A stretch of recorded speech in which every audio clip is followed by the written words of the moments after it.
नमस्कार मित्रों, स्वागत है आपका वापस से एक बहुत इंपॉर्टेंट वीडियो में। आज हम मैपिंग की बात करने वाले हैं। बहुत दिनों से वीडियोस में नहीं बना पा रहा हूँ, तो उसके लिए माफ़ी में तो तबीयत ठीक नहीं थी, दैट्स वाई रीज़न ये था। वापस से मैपिंग लेके हाजिर हो गए हैं। तो आज हम थोड़ा सा रिवीजन करेंगे, फिर आगे बढ़ेंगे। तो हमने सार्क कंट्रीज़ पढ़ लिए थे, जैसा आपको याद होगा। सार्क कंट्रीज़ को हमने पढ़ लिया था, south Asian association of regional comprehension को। तो उसमें से कुछ होमवर्क्स में आज मैं आपको कुछ होमवर्क्स भी दूंगा, ठीक है। वो होमवर्क्स आपको कमेंट में मुझे करना है, ठीक है। हर एक कंट्री से एक होमवर्क रहेगा आपके लिए, ठीक है। तो मालदीव, पहला, मालदीव की राजधानी क्या है? माले है, ठीक है। लेकिन मालदीव से जो मैं एक प्रश्न आपसे पूछने वाला हूँ कि मालदीव में भारत ने 2 कॉलेजेस बनाए हैं, ठीक है। भारत ने 2 कॉलेज यूनिवर्सिटीज़ बनाए हैं। उन दोनों यूनिवर्सिटीज़ का नाम मुझे आप कमेंट में बताइएगा। श्रीलंका की राजधानी आप मुझे कमेंट में ज़रूर बता दीजिएगा।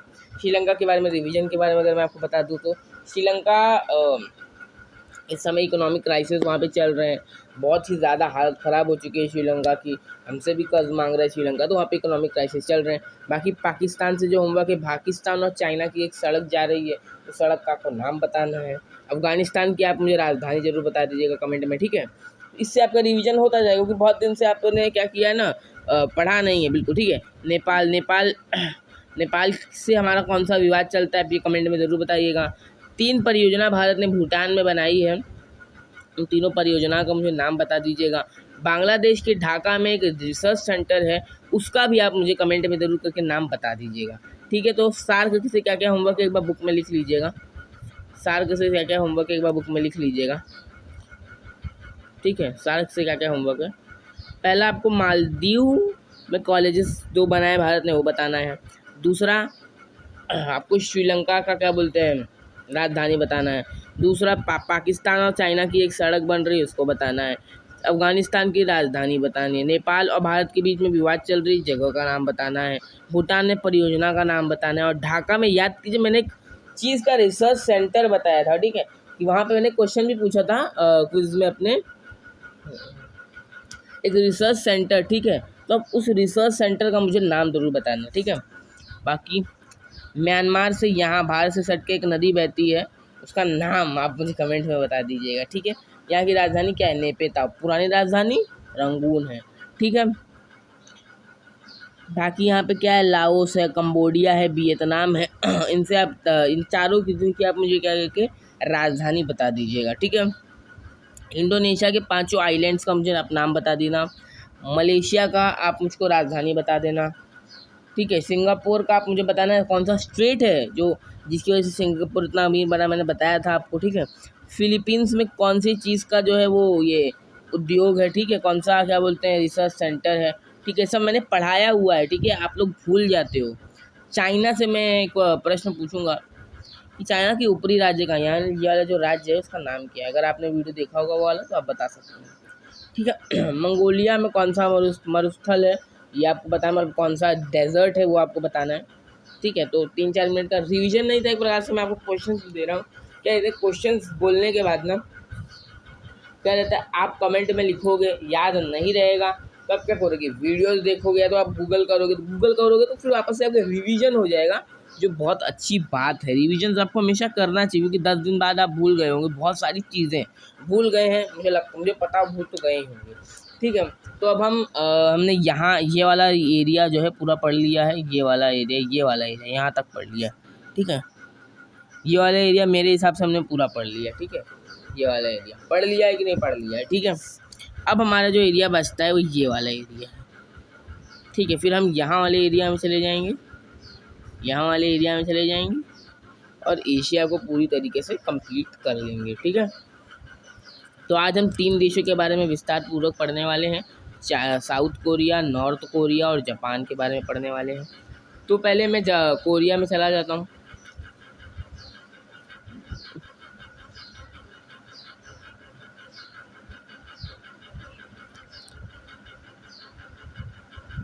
तो ये जगह आप जो देख रहे हैं, ये साउथ कोरिया और नॉर्थ कोरिया है, ठीक है। तो यहाँ पे जो बीच में लाइन, इसको बोलते हैं 38th पैरेलल डिग्री।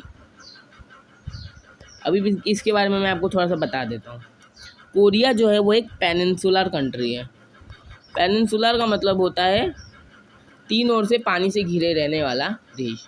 जैसे भारत अपना 3 ओर से पानी से गिरा ना, यहाँ यहाँ यहाँ से, ठीक है, तो उसको क्या बोलते हैं, पेनिनसुला, उनकी प्रायद्वीप। पहले कोरिया जो था ना वो एक ही देश था, ठीक है, बट यहाँ पे शीत युद्ध हो गया, जहाँ पे जो रशियंस थे वो चाहते थे कि ये कम्युनिस्ट बन जाए रशिया, और अमेरिका जो था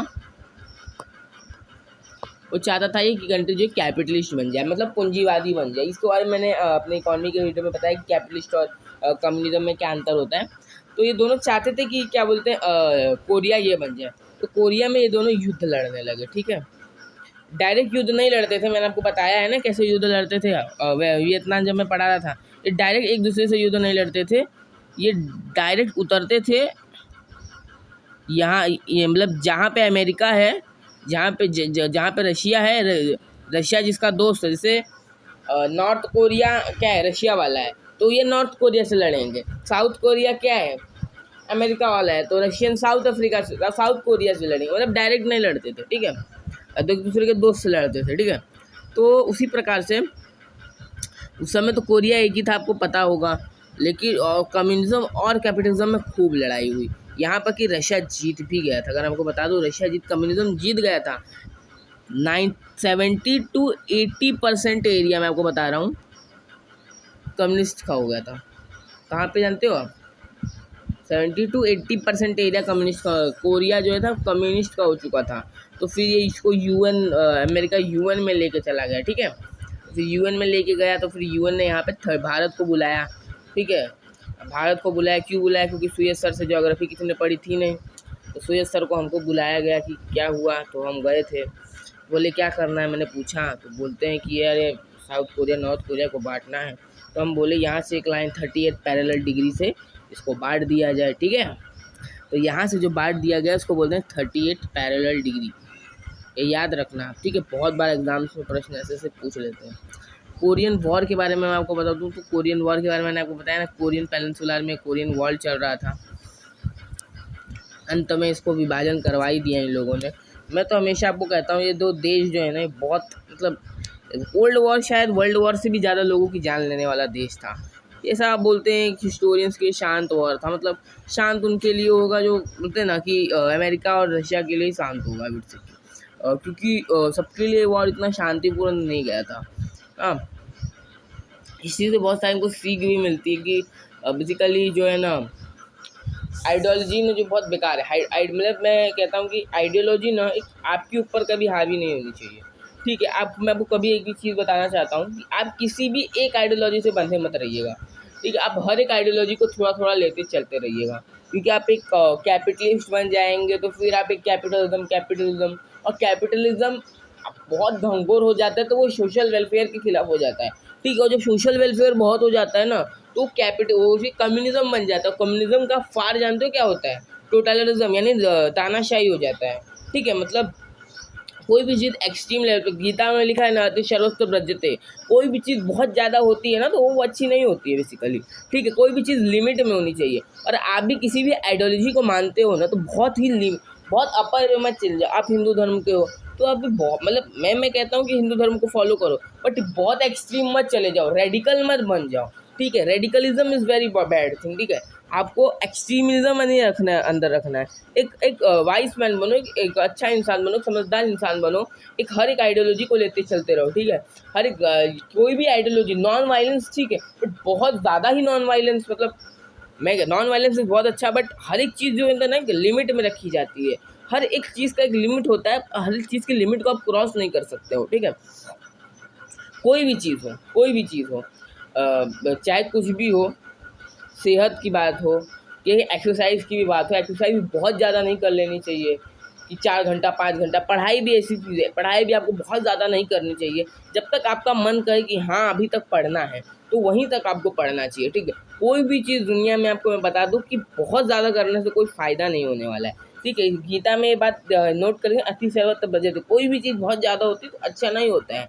यही अमेरिका और रशिया अपने आइडियोलॉजी को लेकर बहुत ज़्यादा बढ़ गए थे, यूएसएसआर बहुत बढ़ गया था अपने आइडियोलॉजी को लेकर, इसीलिए वो टूट गया, ठीक है। कैपिटलिज्म इसीलिए डूबने वाला था 1929 में, अगर आप देखोगे तो एक वर्ल्ड में पीरियड आता है ग्रेट इकोनॉमिक डिप्रेशन का, उसमें क्या होता है ना, उसमें ना कि कैपिटलिज्म पूरी तरीके से तबाह हो जाता है। तो मैं आपको हमेशा कहता हूँ कि कोई भी आइडियोलॉजी जो है ना वो आपको एक प्रॉपर एक अच्छी आइडियोलॉजी आपको रखनी चाहिए, बट आपको हर एक आइडियोलॉजी को लेकर चलना चाहिए, क्योंकि एक आइडियोलॉजी से आप आगे बढ़ोगे तो बहुत दिक्कत होगा, ठीक है। बड़े बड़े हिस्टोरियन बड़े बड़े लोगों से सीखो। भगत सिंह के बारे में आपको बता दूं तो भगत सिंह एक आइडियोलॉजी से बने ही नहीं थे।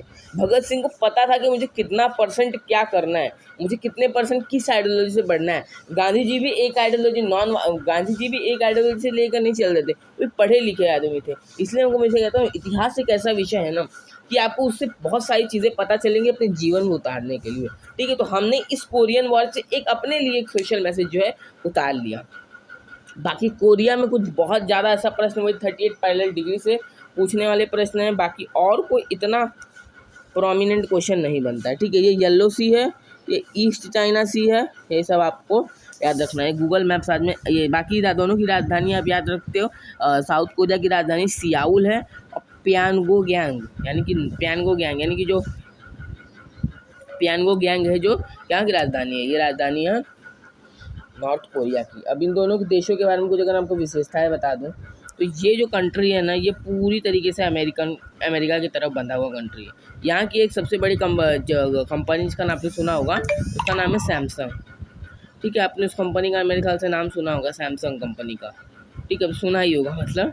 तो ये जो कंपनी है ना यहीं की कंपनी है, साउथ कोरिया की कंपनी है, ठीक है। और ये जो नॉर्थ कोरिया है यहाँ पे वो किम जोंग उन पगला रहता है, उसके जैसा आप बाल नहीं कटवा सकते, वो कई सारी चीज़ें हैं उसको लेकर, उसके जैसा आप बाल नहीं कटवा सकते, उसके जैसा मतलब वहाँ पे कुछ कंप्यूटर, वहाँ पे इंटरनेट, यूट्यूब भी नहीं वहाँ पे आप चला सकते हो, ठीक है। तो वो एक ऐसा कंट्री है नॉर्थ कोरिया। देखो नॉर्थ कोरिया ने एक्चुअली कम्युनिस्ट बन गया, ठीक है। ये पढ़ाई लिखाई पे इसने ज़्यादा ध्यान नहीं दिया, इसने वो तानाशाही पे ज़्यादा ध्यान दिया, इसीलिए ना ये देश बहुत डूब गया। ये ना एजुकेशन पे बहुत काम दिया, ये अच्छा देश है। यहाँ के लोग नॉर्थ कोरिया के लोग भूखमरी का सहारा, ये भूखमरी से मर रहे हैं, और साउथ कोरिया एक डेवलप्ड कंट्री हो चुका है, ठीक है। तो मैं आपको एक चीज़ हमेशा कहता हूँ, एजुकेशन इज़ बेस्ट, ठीक है। शिक्षित आदमी कभी पीछे नहीं होता है। डॉक्टर APJ अब्दुल कलाम कहते थे कि education is a beauty of youth and educated person is respected everywhere, ठीक है। मैं आपको हमेशा कहता हूँ कि एजुकेशन ज़रूरी नहीं है कि आप डिग्री ही ले लो तो एजुकेशन की मायने रखती है, ज्ञान होना बहुत ज़रूरी है, ठीक है। मैं हमेशा कहता हूँ कि ये जो वीडियोज़ हैं मैं बेसिकली UPSC एस्पिरेंट्स के लिए तो बनाता ही बनाता हूँ, बट जिनको जो ज्ञान चाहिए होता है, जो ज्ञान के भूखे होते हैं ना बेसिकली, उनके लिए भी ये वीडियो बहुत अच्छी चीज़ होती है, ठीक है। मतलब जिनको भी ज्ञान चाहिए ना, ज्ञान एक ऐसी चीज़ है ना जो आपको कहीं कहीं मतलब आप कुछ पढ़ लोगे तो आपको कभी कहीं ना कहीं वो काम देगी, चाहे कुछ भी हो। हम बोलते हैं काम कहाँ है, काम ये मैप पढ़ के मेरे को काम कहाँ आएगा, मैं मैप पकड़ क्या लूँगा। अरे मैप से आप चीज़ों से आपको दुनिया, आप जिस दुनिया में रहे आप उस दुनिया के बारे में नहीं जानते हो तो क्या मतलब है, ठीक है। लोग कहते हैं आप जिस देश में रह रहे हो उसके बारे में नहीं जानते, अरे देश ही तो बेसिकली एक दुनिया में रह रहे हैं, तो आप उस दुनिया के बारे में नहीं जानते हो, इस दुनिया में क्या चल रहा है आप ये नहीं जानते हो तो क्या जानते हो, ठीक है। दुनिया में रह के आपको मतलब ही क्या है, ठीक है। तो ये जो आपको मैंने कहानियाँ बताता रहता हूँ तो उसको आपसे सीखो, हिस्ट्री बताता रहता हूँ, हमेशा हिस्ट्री इसलिए बताता हूँ कि आपको हिस्ट्री से सीखना चाहिए। मेरा यही मानना है कि हिस्ट्री को रटना नहीं, हिस्ट्री से सीखना चाहिए। हिस्ट्री को हम रट लेते हैं, आंसर बचपन में तो आंसर रहते थे 10-10 पेज, 2-2 3 पेज के 10-10 20-40 लाइन्स के आंसर हम रट लेते थे, लेकिन हिस्ट्री से हम कुछ सीखते नहीं थे। History is basically the subject that you can learn and implement in your life, ठीक है। बाकी नॉर्थ कोरिया साउथ कोरिया से सीखने वाला यही बात है।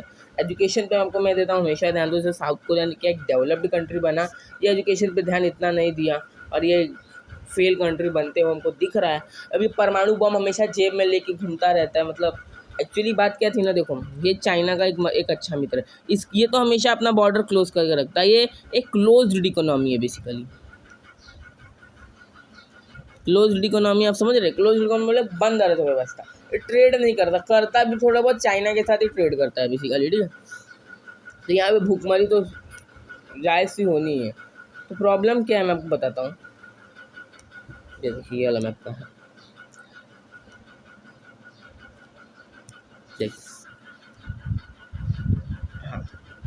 तो ये जो जगह देख रहे हैं आप साउथ कोरिया नॉर्थ कोरिया, अब जो नॉर्थ कोरिया है ना ये चाइना का मित्र है बस। अब नॉर्थ कोरिया को ना परमाणु बम चाहिए था, परमाणु बम करंट की बात बता रहा हूँ, परमाणु कुछ कंटेम्परेरी इशू था, परमाणु चाहिए था, तो चाइना से वो मांग नहीं सकता था। आपको पता होगा ये NPT NSG, इनके ऊपर मैं सोच रहा हूँ एक प्रॉपर वीडियो लाऊं। ये एक्चुअली ऐसा था कि 5 देश के से ज़्यादा लोग कभी न्यूक्लियर नहीं रखते, तो इनके ऊपर मैं लाऊंगा वीडियो। तो इसके ऊपर मैं NPT ये क्या होता है, ये NSG क्या होता है, न्यूक्लियर्स को लेकर ये न्यूक्लियर ट्रीटीज़ हैं कुछ क्या होते हैं। तो इसके तहत जो चाइना है ना, इसको टेक्नोलॉजी न्यूक्लियर की नहीं दे सकता था, तो इसने क्या किया, दिमाग लगाया, पाकिस्तान से न्यूक्लियर टेक्नोलॉजी मांगी और इसको दे दिया। अब ये नॉर्थ कोरिया परमाणु बम के पास हो गया है। अब अमेरिका जब भी बोलता है कि हम तुम पे हमला करेंगे, सैंक्शंस लगाएंगे, कुछ करेंगे, तो बोलता है मैं सीधा साउथ कोरिया और जापान पे परमाणु बम फोड़ दूंगा। सिंपल है भाई उसका मतलब। उसका कहने का ये मतलब ये है कि अगर आप अमेरिका हम पे हमला करेगा तो हम चाहे साउथ कोरिया, अब south Korea, north Korea, Japan तो आप जानते हो खुद सेना रखा है नहीं, ये बताऊंगा मैं, ठीक है।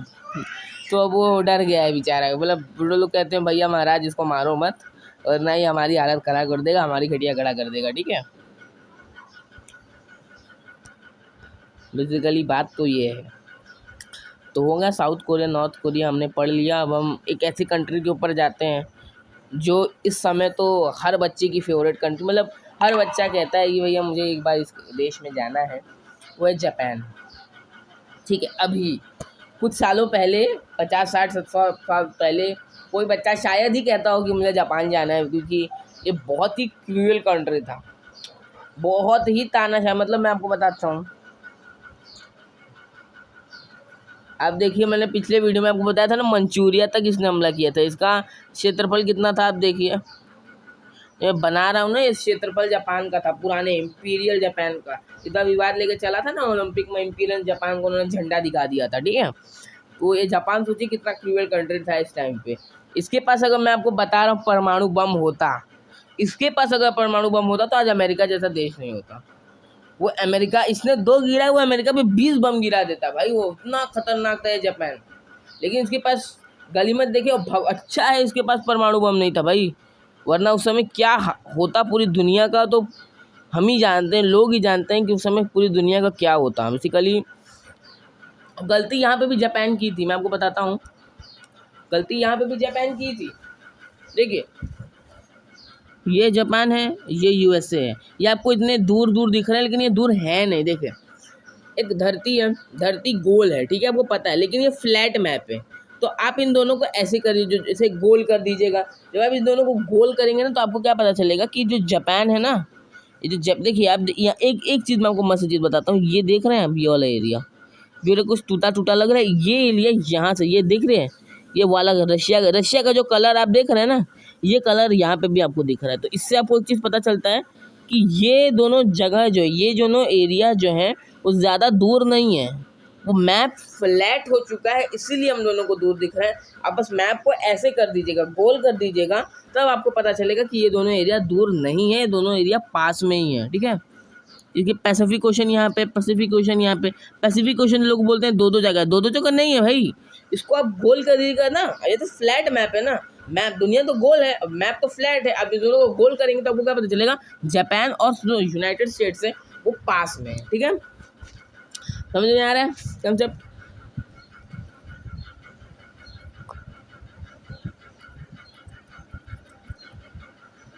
चलिए, तो जापान जो था ना, इसके ऊपर ना इसने इसके एक जगह है पर्ल हार्बर, हवाई में, यहाँ पे ही नहीं है, यहाँ पे कुछ जगह है पर्ल हार्बर करके,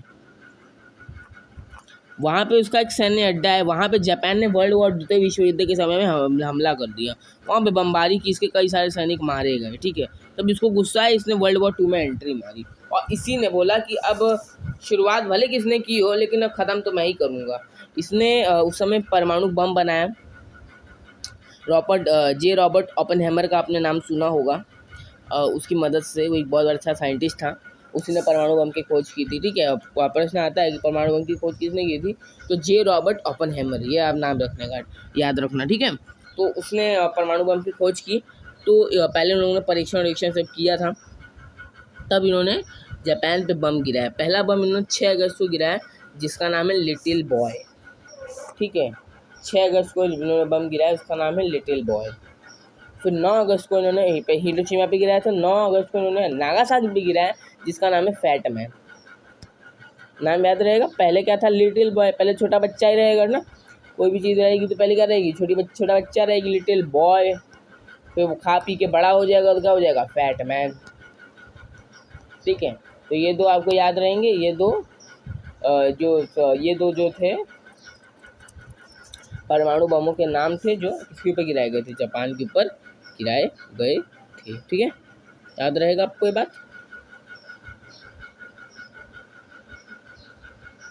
चलिए, अब जापान की थोड़ी सी आपको मैं मैपिंग करा देता हूँ। ठीक है,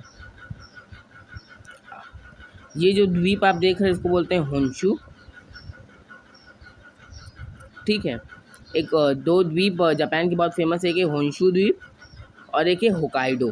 ठीक है, होन्शु द्वीप बड़ा है लेकिन होकाइडो पे ज़्यादा पॉपुलेशन रहती है। इसकी राजधानी क्या है, टोक्यो है। इसकी राजधानी क्या है, टोक्यो है। ठीक है, इसकी राजधानी क्या है, टोक्यो है। हिरोशिमा नागासाकी में आपको बता दें, आप 2-3 शहर इसके बारे में जानना जरूरी है। एक जगह ओसाका, आपको शायद मैप में दिख रहा होगा, ओसाका। ठीक है, ओसाका क्या है ना, इसको जापान का मैनचेस्टर बोलते हैं। ये मैनचेस्टर, जापान का मैनचेस्टर मतलब देखो, जब भी इंडस्ट्रियल रेवोल्यूशन हुआ था ना, तब सबसे, अब उस समय देखो मोबाइल तो हुआ ज़्यादा होता था नहीं, सबसे फेमस जो इंडस्ट्री हुआ करती थी ना, वो थी टेक्सटाइल इंडस्ट्री, मतलब कपड़ा उद्योग। और कपड़ा उद्योग सबसे ज़्यादा मैनचेस्टर, इंग्लैंड की जगह मैनचेस्टर में फेमस हुआ था।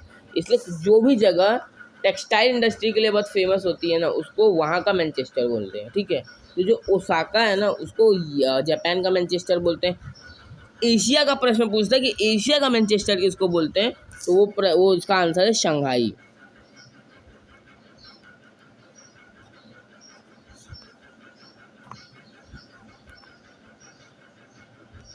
ठीक है, इसका क्या आंसर क्या है, शंघाई। और जगह अगर प्रश्न पूछेगा कि भारत का मैनचेस्टर किसको बोलते, तो अहमदाबाद। ठीक है, तो ये सब याद रहेंगे ना आपको। यहाँ पे एक सी भी है जिसका नाम है सी ऑफ ओसाका, तो ये भी याद रखना। ठीक है, बाकी एक और जगह आपको दिखेगी, क्योटो। क्योटो क्यों फेमस है, प्रोटोकॉल के लिए फेमस है। ठीक है, क्योटो क्यों फेमस है, प्रोटोकॉल के लिए क्योटो जो है वो फेमस है। यहाँ पे क्योटो प्रोटोकॉल का मतलब होता है 1997 में, देखिए 1997 में 1997 में क्योटो में एक प्रोटोकॉल हुआ था। मतलब विश्व के नेता जो थे ना, वो आए थे, बैठे थे यहाँ पे। ठीक है, तो उन्होंने क्या बातचीत की थी, उन्होंने बातचीत की थी कि यार ये जो ग्रीन हाउस एमिशन है, मतलब जो कार्बन का उत्सर्जन है, कार्बन बहुत ज़्यादा जो हो रहा है, इसको रोका जाना चाहिए। ठीक है, तो इसी को लेकर 1997 में क्योटो में प्रोटोकॉल हुआ था ग्रीन हाउस एमिशन को लेकर। ठीक है, क्या हुआ था, क्योटो में हुआ था। किस लिए फेमस है, प्रोटोकॉल के लिए फेमस है, क्योटो प्रोटोकॉल। अभी एक जगह है यहाँ पे फुकुशिमा, यहाँ पे फुकुशिमा, यहाँ पे ना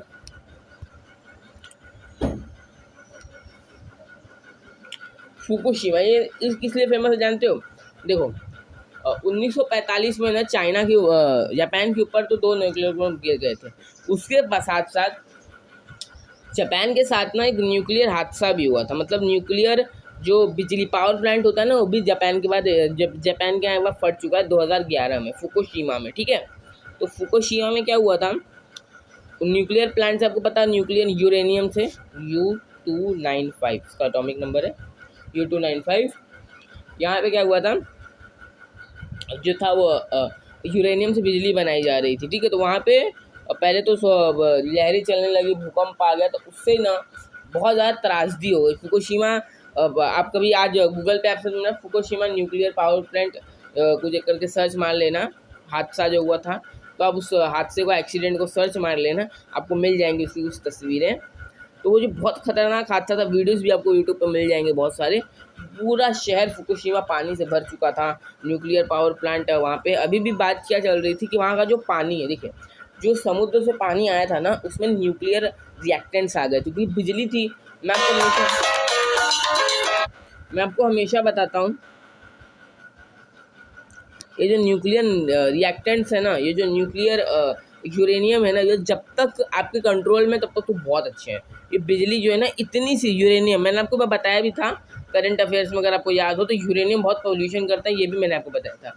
इतना सा जो यूरेनियम है ना, इतना सा एक डॉट या थोड़ा सा एक पेन के बराबर आपके, उतना यूरेनियम जो है ना, 1 महीने तक आपके शहर को बिजली दे सकता है, 1 महीने तक आपके शहर को बिजली दे सकता है। तो सोचिए जब ये अनकंट्रोल हो जाएगा तो इसकी हालत कितनी ख़राब हो जाएगी, ठीक है, क्या क्या ट्रेजेडी कर सकता है, ठीक है। तो यही यूरेनियम जो है ना, यही पावर प्लांट में लगा हुआ था। और आप सब जानते हो सुनामी जब आएगी तो हिलेगा, तो अनकंट्रोल हो गया, वहीं पे ब्लास्ट हो गया। अब कैन यू अंडरस्टैंड वो समय कैसा हुआ, कई सालों लोगों की जान चली गई थी। जो पानी बह के आया था ना, जो पानी आया था ना, उसमें भी न्यूक्लियर रिएक्टेंट्स आ गए थे। उस पानी को जापान ने स्टोर करके आज रखा है कि उस पानी को भेज देंगे ना, तो आप ये देखिए, उस पानी को अगर वो उतार देंगे ना, तो वो जो पानी है ना, वो भी न्यूक्लियर वाला बन जाएगा, ठीक है। आप जानते हो समुद्र का पानी जो होता है ना, पूरे दुनिया में समुद्र के पानी में न्यूक्लियर रिएक्टेंट्स आ जाएंगे, पूरी मछलियाँ मर जाएंगी, तो कितनी बड़ी मानव त्रासदी हो जाएगी, आप ये सोचिए, आप खुद सोच सकते हैं। इसलिए फुकुशिमा बहुत ही दर्दनाक घटना है, ठीक है। तो हमने ओसाका पढ़ लिया, फुकुशिमा पढ़ लिया, ठीक है। फुकुई ये भी एक इम्पॉर्टेंट जगह है, सब याद रख लीजिएगा। इसकी राजधानी टोक्यो है। सबसे पॉपुलेटेड शहर भी पूछता है, जो सबसे राज्य यहाँ पे सबसे ज़्यादा जनसंख्या जिस शहर में रहती है उसका नाम है टोक्यो, ठीक है। इसको सूर्यास्त का देश कहा जाता है, यहाँ सबसे पहले सूर्यास्त जो है वो होता है, ठीक है। जापान के बारे में, कोरिया के बारे में हमने सब बेसिक्स जान लिए हैं। बेसिकली रिवीजन आज मैंने आपको प्रश्न दिए थे, वो आप कमेंट में लिख देना, मैं आपको वापस से प्रश्न बता देता हूँ, मुझे पता है आप भूल गए होंगे, ठीक है। तो मैंने आपको बताया था मालदीव से आपको जो 2 यूनिवर्सिटीज़ हैं उनका नाम बताना है, श्रीलंका की राजधानी बतानी है, पाकिस्तान चाइना के बीच की सड़क बताना है, अफगानिस्तान की राजधानी बतानी है, नेपाल से किस विवाद चल रहा है वो बताना है, भूटान में 3 परियोजना चल रही है उसका नाम बताना है, ठीक है। और म्यांमार से एक नदी बह के पास में बैठती है उसका नाम बताना है म्यांमार से, ठीक है। बाकी लाओस कम्बोडिया वियतनाम की राजधानी बतानी है, ठीक है। इंडोनेशिया के द्वीपों के नाम बताने हैं, फिलीपींस में कौन सा रिसर्च सेंटर है वो बताना है, मंगोलिया में कौन सा डेजर्ट है वो सब आपको बताना है, ठीक है। तो बहुत दिनों बाद मिले हैं, लेकिन अब हम मिलते रहेंगे। थोड़ी तबीयत ख़राब हो गई थी, इसीलिए हम थोड़ा थे हमेशा थोड़ी देर से मिल रहे थे, लेकिन अब मेरी तबीयत ठीक हो चुकी है। तो अब वीडियोज़ आते रहेंगे। और आपके लिए बहुत ही बड़ी अनाउंसमेंट मैं करने वाला हूँ कि जो 12 अप्रैल है ना, 12 अप्रैल उससे मैं एक बैच शुरू करने वाला हूँ मॉडर्न हिस्ट्री का। ये एक स्ट्रक्चर्ड कोर्स रहेगा। बाकी आपको जो भी डाउट्स होना चाहिए क्लासेस को कमेंट में लिख देना। स्ट्रक्चर्ड कोर्स रहेगा वो, बहुत ही स्ट्रक्चर्ड कोर्स में शुरुआत से लेकर अंत तक मॉडर्न हिस्ट्री को पढ़ाऊँगा। और जिसको हिस्ट्री बहुत बोरिंग लगती है ना, वो कोर्स को ज़रूर देखें। फ्री कोर्स यूट्यूब पे रहेगा, कोई ऑब्वियस सी बात है। तब उस कोर्स को पूरा देखेगा, फिर पूरी मॉडर्न हिस्ट्री में कवर करवा दूंगा। कोई उसके अलावा कोई बुक पढ़ने की आपको कोई ज़रूरत नहीं रहेगी, ठीक है। 0 to हीरो बना दूंगा आपको मॉडर्न हिस्ट्री में, ठीक है। तो अलविदा लेते हैं, चलिए।